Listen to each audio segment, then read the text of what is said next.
He laughed in my face. My wife's coworker called me Mr. David at their office party, right in front of everyone. What he didn't know was that I wasn't just someone. I was the silent investor who actually owned the entire company. And that night, his arrogance came crashing down in front of every single person who'd ever heard him brag. If you've ever been underestimated, humiliated, or looked down on by someone who thought they were better than you, stick around. You're about to love how this one ends. Hit subscribe, tap that like button, and get ready for a story where arrogance meets poetic justice. It started innocently enough. My wife, Emily, had been working at this marketing agency for about 3 years. She loved her job, and I was proud of her. But she'd often come home frustrated, not because of the work itself, but because of one man, Jason. Jason was the kind of coworker everyone has met at least once. Loud, arrogant, constantly fishing for attention. He bragged about his car, his watch, his connections, and made sure everyone knew how much money he made. And he had this habit of subtly undermining others, especially the women on the team. My wife often said he'd take credit for her ideas, interrupt her in meetings, and act like he ran the place. I told her to just ignore him. Guys like that usually crash hard, I said. I had no idea how prophetic that would be. Fast forward to December. Emily's company was throwing a big year-end party at a fancy hotel downtown. It was formal, black tie, champagne, the works. Now here is what no one at that party knew. I wasn't just Emily's husband.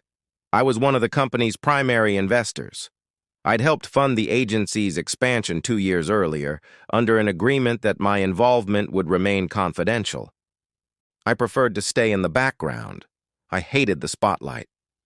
That night I put on my best suit, held Emily's hand, and walked into that ballroom thinking it'd be just another nice evening. But then, Jason appeared.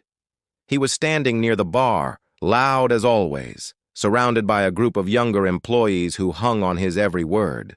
When Emily introduced me, "This is my husband, Daniel." He gave me a long, dismissive look, then smirked. "Oh, so you're the husband," he said. "I've heard a lot about you." I smiled politely. "All good things, I hope."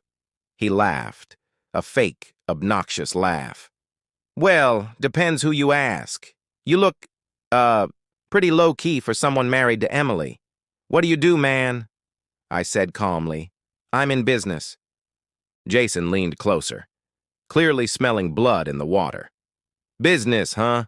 That's vague. Let me guess. Crypto? Drop shipping? Or one of those online get-rich things?" The people around him laughed awkwardly. My wife's face turned red. I could tell she was mortified. Inside, I felt my jaw tighten. My pulse thudded in my ears, but I kept my expression cool. I just smiled and said, "Something like that." He grinned, thinking he'd embarrassed me. Then he turned to Emily and said, "You should have told us your husband's unemployed, Em. We would have brought him a drink on the house." That's when the room went silent.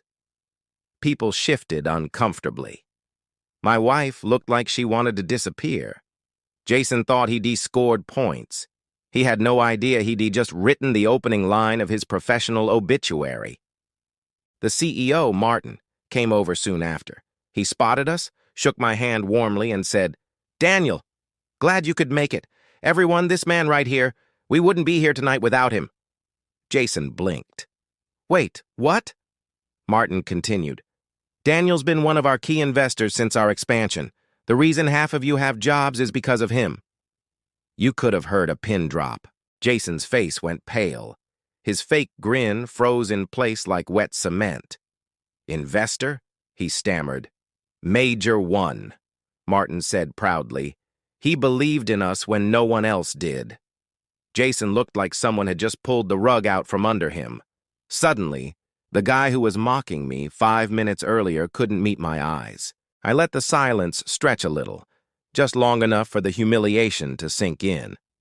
Then I smiled and said, "Don't worry, Jason. I don't hold grudges. I actually enjoy seeing people reveal themselves." He laughed nervously, muttering something about, "Just kidding." But I wasn't done. The next morning, Martin called me to discuss a few internal matters, mainly complaints about Jason's behavior. Apparently, several women in the office had already filed concerns about him. This incident was just the final straw. I told Martin, calmly but clearly, "People like that poison company culture. You might want to reconsider his position." A week later, Jason's desk was empty. Emily told me he'd been let go for inappropriate conduct. Apparently, he'd tried to spin what happened at the party, claiming it was just a joke, but management had already been documenting his arrogance for months. He'd finally gone too far. When Emily came home that day, she hugged me and said, "You didn't even have to raise your voice. You just let him destroy himself."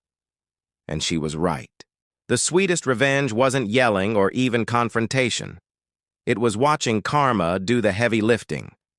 A few months later, I heard Jason was struggling to find work in the same industry. Word gets around fast, especially when you're known as the guy who mocked the boss's husband at a corporate event. I didn't celebrate. I didn't need to. Because revenge doesn't always mean getting even. Sometimes it's about letting the truth shine through when people try to dim your light. Never underestimate quiet people. The ones who don't brag, who don't show off. They're often the ones holding the real power. Arrogance blinds people and humility exposes them. What do you think? Would you have put Jason in his place right there at the party, or done exactly what I did? Let karma speak? Let me know in the comments below. Don't forget to like, share, and subscribe for more real-life stories where justice always finds its way.